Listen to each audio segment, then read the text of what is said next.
So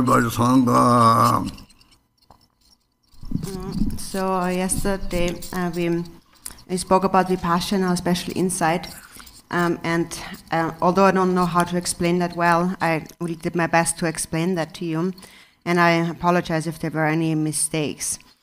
But so we give it different names, this view of Vipassana. For example, we call it Mahamudra and Dzogchen, the ultimate truth. But all of these terms, all of these words have one single meaning. They come back to one and the same sort of thing, and that is the nature of the mind. They all are a word for the nature of the mind. They express the nature of mind. Jetsun Milarepa had said, when you realize that mind is inseparable from space, you have realized the Dharmakaya. So the outer space and the inner mind are exactly the same. That is when you really truly see the essence, the nature of Vipassana, of special insight. And so when the mind is free of all thoughts, the mind is experienced as a vast emptiness. And there is a clear knowing awareness that knows is aware of this vast emptiness, vast like the sky.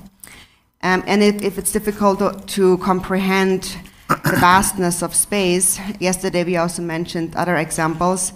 For example, it is like a mirror or like a crystal ball. We have mentioned yesterday. It is said that the mind is like an ocean, like a crystal, and like a flower. So no matter what thoughts arise within the mind, positive or negative thoughts, they all are like temporary ice blocks that are reflected within the mind, which is like a mirror. And that is what we call the mirror-like wisdom. The awareness of this is the mirror-like wisdom. So when you look at this example of a mirror, the mind is like a mirror. Actually, it's exactly the same as space. Maybe it seems to be different when it comes to its size, it's smaller, but it represents the same as space. And so in the Kagyu tradition, we refer to this nature as Mahamudra. And then the name Mahamudra itself is also related to the meaning that it represents. So Mahamudra, or Chakya Chenpo in Tibetan, so the chak part, which is the mudra, but only half of the mudra actually, so the chakya would be the mudra, and the chak of the chakya refers to the empty nature of the mind, the vast emptiness.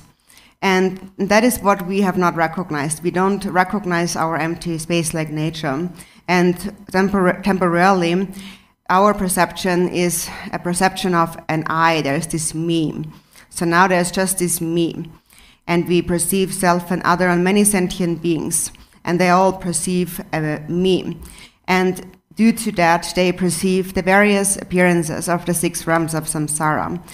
Everyone grasping at an I, a me. Even a small little insect, like an ant, has this kind of perception of a me. And the mind is actually one and the same. Our mind is the same, but we don't recognize that. So temporarily, the mind has become like an ice block. Or you can imagine it's like one large iceberg, and when that is crushed, then it splinters into many small pieces. So there's many small pieces of ice, all the sentient beings. And until the ice has melted, sentient beings will perceive a dualistic existence. And when the ice melts, the ice is recognized as water. It merges to be one with the ocean. And that state is the state of Mahamudra. In the Ganges Mahamudra text, it says, for a beginning practitioner, a beginning meditator, the mind is like a waterfall fiercely gushing down a mountain. And then in the middle, the mind it flows gently like the river Ganges. So that is what we observe when we look at the state of our mind as we progress in meditation. And so then when you look at the mind is really seen just like water, like a river or like the Ganges River and so on. Because when you know the nature of the mind, you see that everyone has that same mind. It's just like there's different kinds of water in the world. But all the water in the world and the ocean water have one single essence. And slowly, gradually, you realize that as you practice. We mentioned yesterday, Milarepa had said that the realization of emptiness is a gradual and increasing awareness or recognition of clarity increasing in the mind, or the bhumis and the paths are an increasing clarity of one's realization of emptiness. So it becomes increasingly clear as you engage in practice in a gradual way. And so the mind then is referred to as the self-knowing awareness that is naturally luminous, or it illuminates itself. That will become the experience of the natural state of the mind that is referred to as Mahamudra. And it has many other different names too. So it is said in terms of the etymological meaning of the term Mahamudra that so the chak also can mean prostration or bowing down. And in that case, so first it was emptiness, and it can also mean prostration. And in that case, there is a verse that says, I prostrate to the ultimate, my ultimate self-knowing awareness. So your own self-knowing awareness, your own awareness has the essence of all the Buddhas of the 3 times. To recognize that is the ultimate truth, that your mind is indivisible from the Buddha's mind. And when you recognize that, therefore, you are able to develop devotion even to your own mind. So therefore, you prostrate to your own self-knowing awareness. That happens when you have gained complete certainty in the view or the natural state. When you are completely certain, my mind is really the Buddha. So I prostrate to the self-knowing awareness, my own self-knowing awareness. And that is the chak and the gya from chakya, which is mudra together. The gya also means like a kind of like a boundary or a seal, and meaning that there is nothing that goes beyond it, nothing that transcends it. Also, the other day I mentioned that the Buddha described the nature of the mind as being profound and peaceful. Also, Khenpo Tenzin clarified the meaning on that in terms of profound. It means that all phenomena of samsara and nirvana are encompassed by it, so they cannot go beyond it or transcend it. The entire universe and all beings do never transcend the vast expanse of space. And when you see it, it is free from all extremes. When you look at the natural state of the mind without thinking, you see the natural state. It is also said to know all phenomena, the nature of everything. Do not inquire into the nature of phenomena, but inquire into the nature of the mind, or the root of the mind. So what you need to find is the true nature of your own awareness. That is clear and empty, the clear and empty nature of the mind. And that nature is referred to as Mahamudra, which has the same essence as Vipassana, or the natural state of the mind. So the nature of the mind itself is Vipassana, or the special insight. It is the completely pure state of the mind, the natural state of the mind. And once you have seen it, you habituate to it. And through habituating to it, you will gain certainty in your own experience. And that certainty is what we call that you have certainty in the view or the natural state. And so this is how we recognize or come to an understanding of the true nature of Mahamudra. And so there's a line in the Ganges Mahamudra teachings, and so it's about space. And space is always actually present.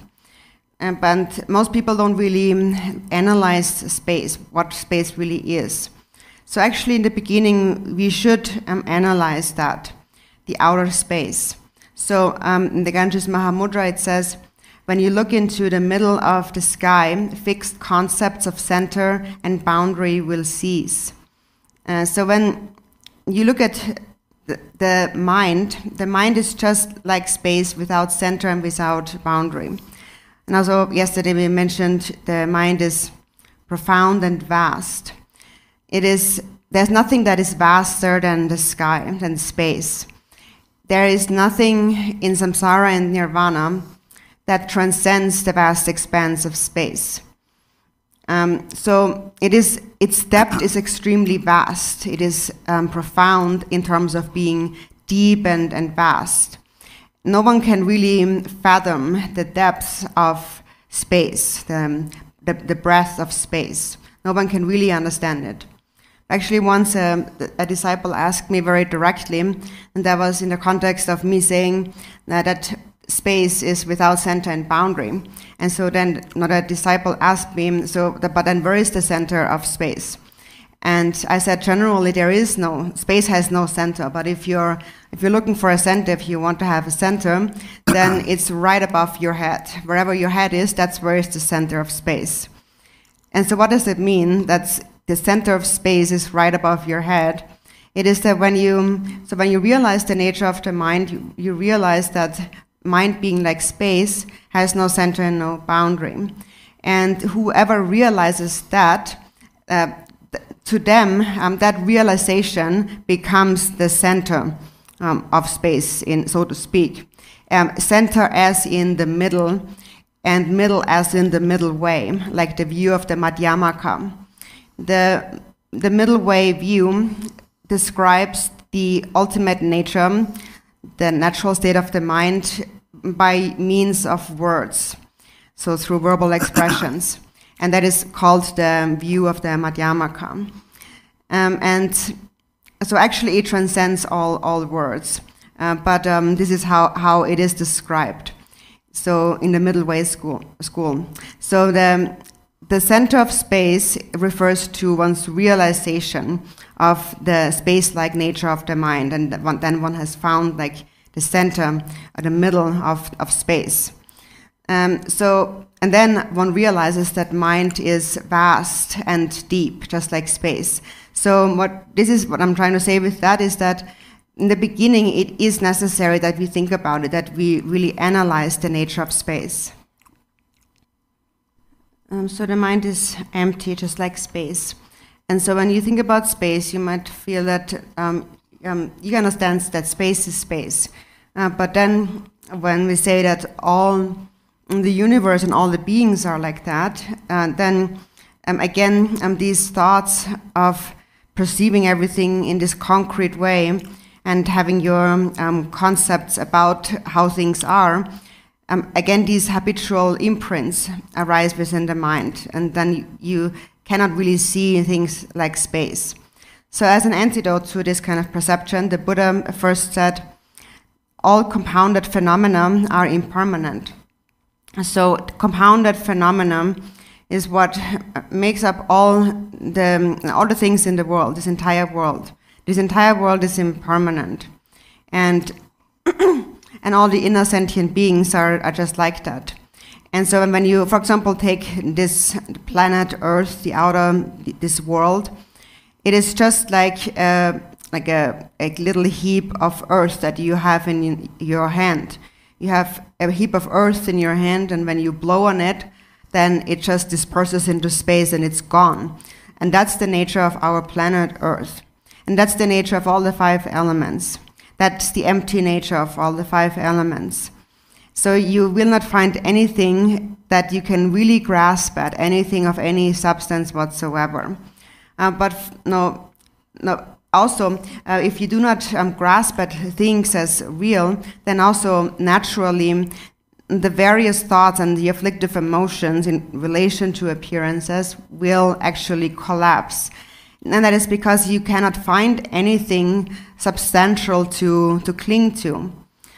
Then also in the Ganges Mahamudra next it says, likewise, when mind looks into mind, thoughts cease and you see the nature of mind. So when you look at your own mind, it becomes completely empty. And so people might think that there's nothing there, I don't see anything. So even though it is empty, there is also a clear knowing awareness. And this is what we call the unity of clarity and emptiness. And if this unity of clarity and emptiness takes on shape, then it is expressed in the form of, for example, Samantabhadra, Yab and Yum, or Vajradhara, Yab and Yum. They appear naturally as an expression of clarity and emptiness, or appearance and emptiness. The appearance aspect is the Yab, the male, and the emptiness aspect is the Yum, or the female. Or clarity is the male and emptiness is the female, or bliss is the male and emptiness is the female. So the female, the Yum, represents the aspect of emptiness, and that the empty nature of all appearances. Although things clearly appear, they lack inherent existence, which is their empty nature. And so for this reason, appearance and emptiness are a unity, meaning that appearances are empty of self-nature. And this is how you should understand the nature of all compounded phenomena. And when you really understand that nature clearly, and you see another person, for example, there will be no thought in your mind thinking this is a real person, because you have understood that all compounded phenomena are impermanent, and instantly you will see this person as an illusory appearance, and therefore no attachment to that person will arise, because you have realized that there is no object of attachment, there is no one to grasp at, nothing to grasp at. All lacks inherent existence, because all compounded phenomena are impermanent. So this clear knowing awareness is what you need to recognize. Do not project outward trying to understand all the outer phenomena in the world. But as we said, you should inquire into the root of the mind rather than the root of all phenomena. So you look at the nature of your mind. Mind looks at mind. You look at your own clear awareness. So you analyze your clear awareness until you realize it. And when you realize it, you realize that nothing whatsoever possesses any true existence. And the mind possesses no inherent existence. It is vast like space. So then you realize this unity of appearance and emptiness. And so the realization is one where you cannot find anything that really exists that you can hold on to. That's the realization of clarity and emptiness, or appearance and emptiness. So clarity and emptiness is, the appearance and emptiness is the lack of finding anything real to hold on to. And then when you realize clarity and emptiness, which is the same realization, but it's called clarity and emptiness, when you realize that mind is like space. It pervades everything. There is no solid entity or thing that exists that you can hold on to. So that's clarity and emptiness, the unity of clarity and emptiness. And this clarity is the clear, awake mind that is called the luminous nature of the mind, or it's called clear light. That's the nature of the mind. And that is what is to be habituated. And so when you habituate, habituation or meditation means that you remain inseparable from this state of clarity, of luminosity, of clear awareness. And when the mind is clear, then ordinary imprints or habitual tendencies of grasping at things to be real and concrete will not arise within the mind. So when you see the nature of the mind, it is said it is just like when a lamp flame shining or being lit in darkness that has lasted for 1,000 aeons. It will illuminate the darkness of 1,000 aeons. So right now, sentient beings in samsara wander in samsara. Since beginningless time until now, they have wandered in samsara. However, ultimately, everything is empty. So sometimes there seems to be a contradiction between the relative and the ultimate truth. some people think that on the one hand you say that on the relative level karma is unfailing, and on the ultimate level everything is empty, karma is empty. So it really sounds like kind of an imposter talk. But they think that way because they haven't really understood the nature of the two truths. When one realizes the nature of the two truths, that is when you realize that self and other do not exist, then what you see is that those who have not realized that, for them there is karma. And karma ripens in the 6 realms of samsara. And to them there exists a duality between samsara and nirvana. But the moment they realize how things really are, they realize that everything is empty of self-nature. It is just from the side of not realizing that they experience the ripening of cause and effect. So actually what you realize is that there is actually no contradiction. When you realize the nature of the mind, then all the various appearances seen through the lens of clear primordial awareness become the Dharmakaya, become the Sambhogakaya, and the Nirmanakaya. And so the Nirmanakaya appears in a pure and impure way in our world. But it is said that all phenomena have the nature of the 3 kayas. So when one realizes the nature of the mind, one realizes the union of the two truths in this way. And one realizes emptiness, the ultimate truth. And for as long as one hasn't realized it, one follows the law of karma. But it's important to understand that there is really no contradiction between the two truths. And it also, in the Ganges Mahamudra, it is said, that which transcends the intellect cannot be understood by means of the intellect. And that's really the nature of Mahamudra. So, for example, when you receive the instructions, the teachings on Mahamudra, there is the Lama who teaches Mahamudra, and then the disciple who listens to the teachings. And so, actually, from the side of Mahamudra, from the perspective of Mahamudra, there is no distinction between them.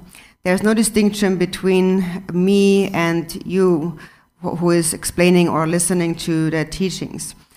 So we haven't realized that. To us, there is this perception of there is me and then there is the guru, or there is me who realizes something, I'm the realizer, and that which is to be realized is Mahamudra.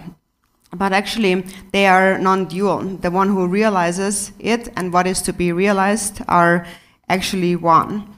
And so what is a skillful means to realize that, to really come to a decisive understanding of Mahamudra?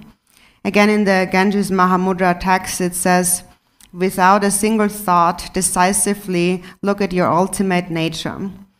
And it begins with, it begins with first cultivating a sense of renunciation to samsara. You see all the suffering of samsara, and you become, you grow tired or exhausted of suffering in this ocean of samsara.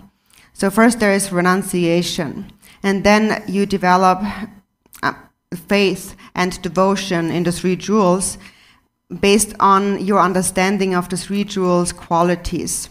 And so once renunciation and devotion have arisen, then you look at your mind. And naturally, through the power of devotion, actually, all the coarse conceptual constructs in the mind will naturally calm down.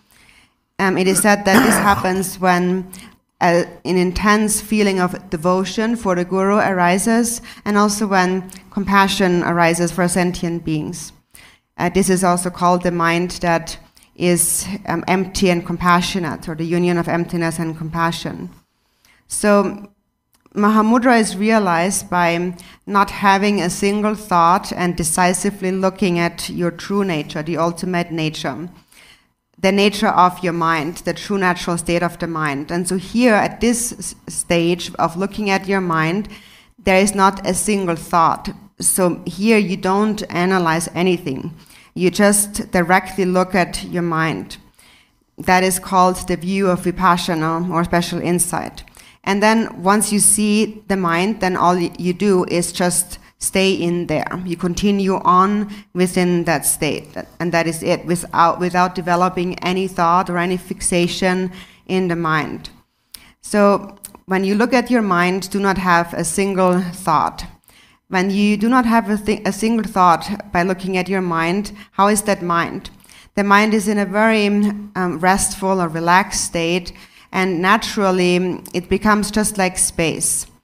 So in the beginning you gain an understanding of that, and then you have to experience this understanding over and over again until you gain stability. And then you gain complete certainty in what you have experienced. And once you have gained complete certainty, you will have no more question to anyone. You know it yourself. You have decided upon it. So therefore, in the Ganges Mahamudra text, it says, that which transcends the intellect cannot be seen by means of the intellect. No matter how vastly we might elaborate and how much we may be able to list, there is no end to it. We can never resolve it that way, by projecting outward. Like we said, do not inquire into the root of phenomena, but inquire into the root of your mind. These words are really very important. And also, we have mentioned before different examples, like the sun or the tree. Like yesterday we mentioned the big tree, so we won't mention it again. So it is just like that. No matter how vast the phenomena of samsara and nirvana may be, there is just this one awareness, a clear awareness that from which it all arises. These concepts of these perceptions of there being a self and other is something that we have fabricated with our mind. Actually, it doesn't exist. So don't think about anything at all. Don't think that there is a me, there is an I. Don't think about others. You just directly look at your mind. You face inward and you trust in what you experience yourself, your true natural state. It can be experienced. And when you experience it, the experience is just like space, a space-like experience. That is the experience to be gained. And so that is then the experience of where you naturally merge your inner mind with the outer space. Or in Dzogchen, it is referred to as merging expanse and intrinsic awareness, or expanse and Rigpa. So when now when you meditate on a mind, so in a Dzogchen, when you merge mind with space, the meditation is one where you send out the mind deliberately into space, and then through sending it out, you merge, which is also a beneficial practice. But in any case, first you need to understand. You need to clearly gain a clear understanding, and then you have to really experience that understanding. And you experience it especially at times when thoughts and afflictive emotions arise within the mind. For example, anger or any other afflictive emotion. That is when you must sustain awareness. You must seize the emotion with awareness. And then just naturally, it will dissipate like a wave on water. And in the beginning, you will only gain a very short experience of the natural state of the mind, or of Rigpa. But you have gained an experience, and that is extended through practicing it again and again. And finally, it will become stable and always last. And right now, we have not habituated to that, but once you have habituated to it, then you always stay within that state. You will always be in the state day and night uninterruptedly. And so then Milarepa also had said, when there is no more difference between the daytime perceptions and the dream perceptions, you have actualized, you've mastered meditation. So day and night you will have an ongoing experience of the natural state. So even during the daytime in your daily life, you still interact with people, you talk to people, you do things, and things appear, but you have no thought about them. You don't think of them as being real, really existing things, and you also don't see them as being unreal, as not existing at all. You just simply don't think about them at all. And then everything becomes equal, whether the experience is very blissful or it is a painful experience, it all becomes the same. Whatever it is, nothing will really affect you much. Nothing will really generate a really intense feeling. Everything becomes the same. And that is what we call the peaceful state of the mind. So then, as Milarepa had said, you have realized that daytime, the waking state experience and the dream experience become the same, as in they all are illusory. So, for example, I myself also experience much physical pain, and nowadays there is a lot of suffering. But if I just stay within the natural state, at all times, nothing at all affects one. There is no difference between whatever arises. It's all illusory by nature. And so in this way, you gain the qualities of the realization of emptiness as you progress along the bhumis and the paths. So anyways, this is a point that one can talk about all day long. But so what we finally realize is that there is no difference between the afflictive emotions and primordial wisdom.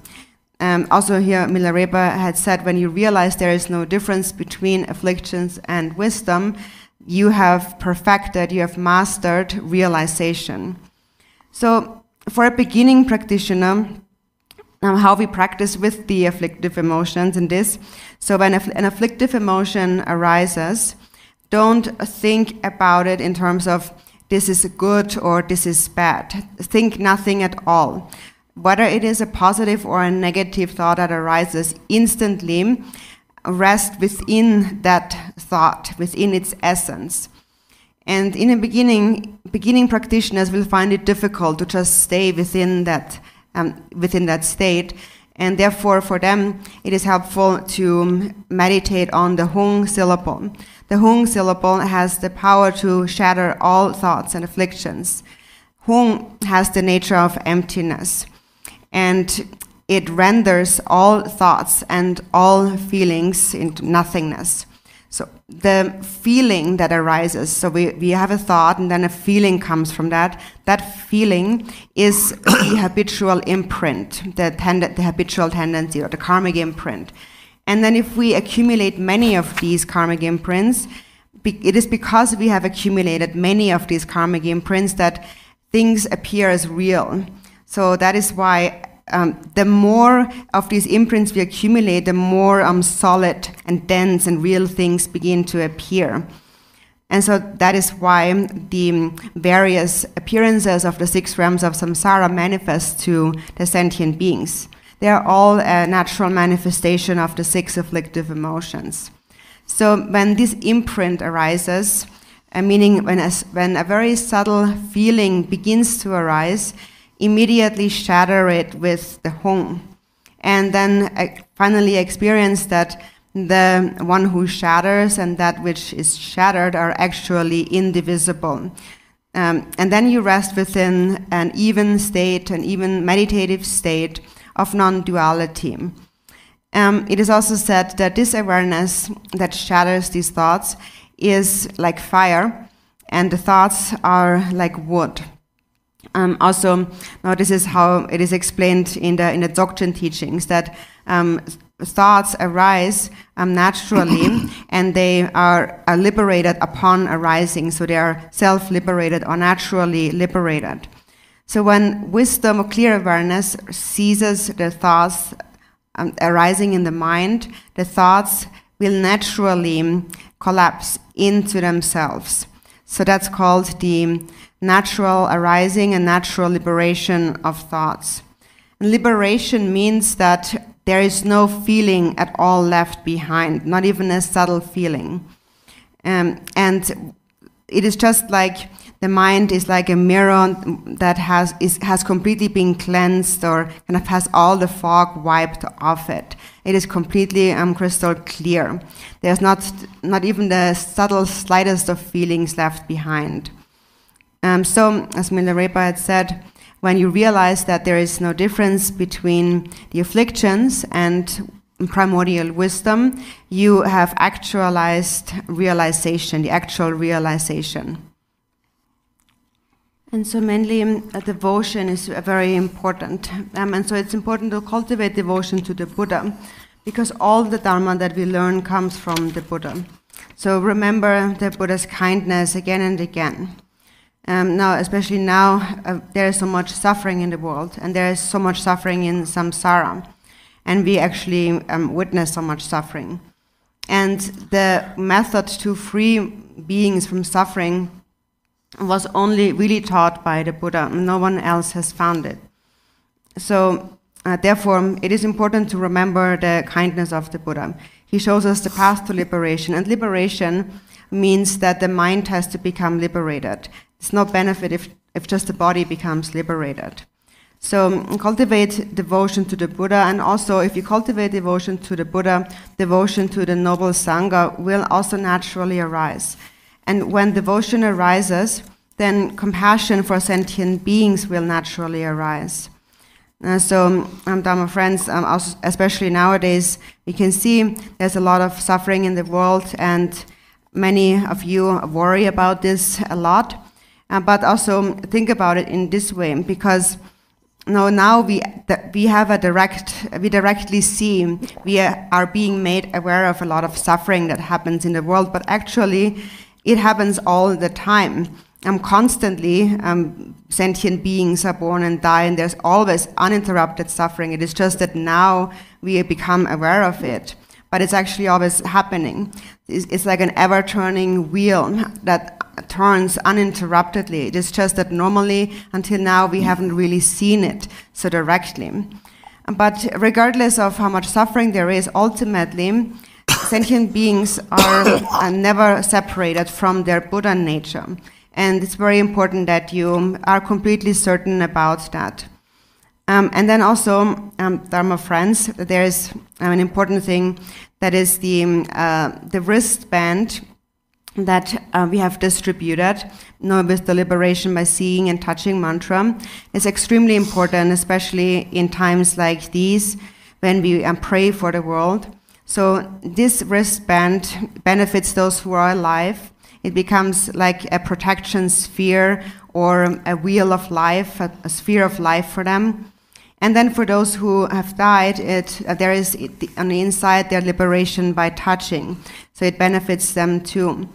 And actually the benefits are really great. For example, even if someone doesn't have any devotion, any faith in the Dharma at all, if they simply are in touch, or if this liberation by touching mantra touches them, for example, if it's an animal, then that animal will be born in the God realm. And the seed of liberation has been planted in their mind, and in the future they will take birth as a human and become liberated. Because otherwise it's not so certain where they will take birth. So it's very important to distribute and where it is liberation by seeing and touching wristbands. Also, the Buddha himself had said that whoever sees it or comes into contact with it will not be born in the 3 lower realms, but will be born in the God realm. So that's the actual word of the Buddha himself. And so, Dharma friends, what's most important is that you have compassion for sentient beings, and that you remember the kindness of the Buddha, the kindness of the 3 jewels again and again. Every time devotion arises in your mind, a layer of your thick obscurations in the mind is removed, or it's like the ice is melting. The obscurations are purified. That is when a feeling arises in your mind. For example, when a feeling of compassion arises for sentient beings, then it is said that the obscurations of many aeons are purified. The obscurations of many aeons are purified if you shed a single tear out of compassion for sentient beings. So that is the benefit of compassion, which is really the greatest. And of course, also devotion is very beneficial. So remember the 3 jewels qualities with devotion, and think of sentient beings with compassion. And I myself am praying and dedicating for the world day and night, and I do whatever I can to benefit others, for example, by sending them the wristbands and various other blessings and so on. And also the refuge vow from afar. And actually the refuge vow is extremely important. And also nowadays it is saved as a recording on the internet, so it's always available. You can always receive the refuge vow by looking at the internet recording. So the refuge vow is extremely important because generally making prayers is very powerful, but it is said that if you make a prayer that is based on the refuge vow, so if you have the refuge vow and then make prayers, then that prayer becomes so much more powerful. It really enhances the power of all your aspiration prayers. And that is because of 3 powers. First, so when you take the refuge vow, then 3 powers come together through the refuge vow. And the first power is the power of your own intention, which is your own love and compassion for sentient beings. The second power is the power of the Tathagatas, the Buddhas, which is the Buddha's great compassion and the Buddha's vast dedication prayers for sentient beings. And then the third power is the power of the Dharma Dhatu, wherein we are one with the mind of all the Buddhas. And so when you take the refuge vow, you bring together these 3 powers. If you do not take the refuge vow, even though you might have compassion for sentient beings, you still cannot merge your mind with the compassionate aspiration, the bodhicitta aspirations of all the Buddhas. So that merging with the Buddha's power comes from having taken the refuge vow. And that is why the benefit of whatever you do increases immensely. That is why it's so important to take the refuge vow. So the mind of bodhicitta actually also arises from the refuge vow, because through the refuge vow you're merging your mind with the bodhicitta of all the Buddha's mind. So therefore it is extremely powerful, and I ask you to keep that in mind. If you simply receive the refuge vow alone, only that in itself is so important, so significant. And if you simply remember the Buddha's kindness, it is so meaningful. And also I encourage you to make prayers to Tara, to recite the Tara supplication prayer. And also please cultivate and sustain love and compassion for one another. Really develop immeasurable love, especially when you see the suffering of a sentient being. Cultivate immeasurable love and compassion, and also reflect, why is it that they suffer? It is because of karmic ripening, and karma ripens because of afflictive emotions. And so it might look that like this world is in a lot of despair at the moment. Also we speak about the degenerate age, the age of 5 degenerations, one of which is the degeneration of afflictive emotions. So we are in a degenerate age where the afflictive emotions of sentient beings are extremely powerful. And an outer sign of that is the imbalance, the disturbance of the 5 elements. So the outer elements in the inner mind are connected. So it seems now that there is a lot of suffering. There is a lot of suffering in this world, on the one hand, but also this suffering purifies a lot of negative karma, which is also necessary. And now I will tell you the ultimate instruction, which comes also from Milarepa. Milarepa also said his final ultimate instruction is when you realize that happiness and suffering, or happiness and sadness are one and the same, then you have found the ultimate, the perfect instruction. So you have to see that it all has the same, is one and the same nature. Happiness and sadness are the same, in that happiness is a thought, and sadness, suffering is also nothing but a thought. Everything is just a thought in the mind. If you really meditate, then nothing is any different at all. Everything is exactly the same. So that's the best, most supreme instruction, actually. And so when it comes to the instruction, the ultimate instruction on Mahamudra, it is just that, to equalize everything, to realize that afflictive emotions are primordial wisdom, and that happiness and sadness are one and the same. So that is what you can, this realization or seeing things this way can become your indication of your realization. So meaning that when you see them as the same, then that's a sign of realization. So Dharma friends, I will stop the teachings here today, and thank you all Dharma friends for joining on the live stream.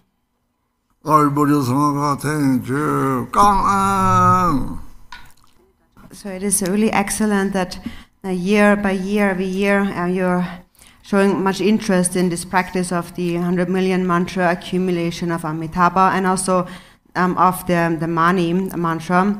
And it's very important that you continue with this tradition uninterruptedly in all future times, that you continue to join these practices. It's very important, and I'm encouraging you to engage in this practice in the future. And whenever you do the practice, I will always be there. My mind will always come and be there. Our minds are always together. So it's very important that in the future you will continue to hold these 100 million mantra recitation retreats, and that all of you continue to join these retreats. The root of virtue that we accumulate are really immense, and it's very important at the end to dedicate these roots of virtue for the benefit of all sentient beings. So I would like to thank everyone for joining the 100 million mantra accumulation retreat, and in general it is a great benefit to yourself. Specifically, it's a great benefit to yourself, but in general, it benefits all sentient beings. And actually, through these practices of the Amitabha and the Mani 100 million mantra recitation retreats, we are accomplishing the dual purpose of others and oneself simultaneously. So I ask you to please regard this retreat in the future as something very important, as a priority. And Dharma friends, I will always be with you in your mind. Our minds will never separate. The Guru's mind, the disciple's mind, and the Buddha's mind are one. Our minds are one, and the essence of bodhicitta is one. The essence of bodhicitta of all the Buddhas of the 3 times and our slight love and compassion have one and the same nature. So see it that way. See your own love, your own compassion as one with the Buddha's great compassion. So thank you, everyone, and thank you, Tachidelik. And maybe you're thinking that, maybe you're very sad nowadays and you're thinking that so many people are dying. But actually remember that the mind is beyond birth and death. And it is just temporarily for now that being controlled by karma, that we are sick and that we suffer in our minds and that we die. And that is all due to our previously accumulated negative karma and the obscurations. But even if they die, in the future they will be reborn as a human being. They can be reborn as a human being. And if they're reborn as a human being, then as a human being, again, we can attain enlightenment. We have a chance of attaining enlightenment. So this is the aspiration prayer you should make in these days. And remember that the mind cannot die. The mind is always there. And even if beings die, they need our dedications, the dedication of our roots of virtue. Actually, even it is said the Buddhas need our dedications. So then, of course, if the Buddhas need our dedications, then of course sentient beings in the 6 realms need our dedications.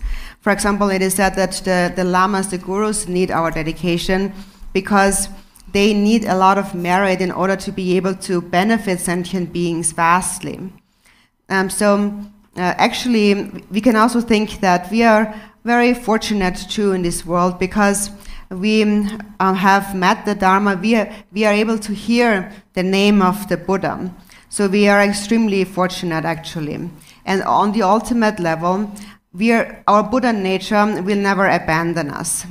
The Buddha nature will never abandon sentient beings. So therefore, don't be sad and be happy. And then I would like to offer a kata of gratitude to all the spiritual teachers who are here now, led by Dorjen Rinpoche, and then all the other disciples who have joined the 100 Million Mantra Recitation Retreat. So thank you, everyone.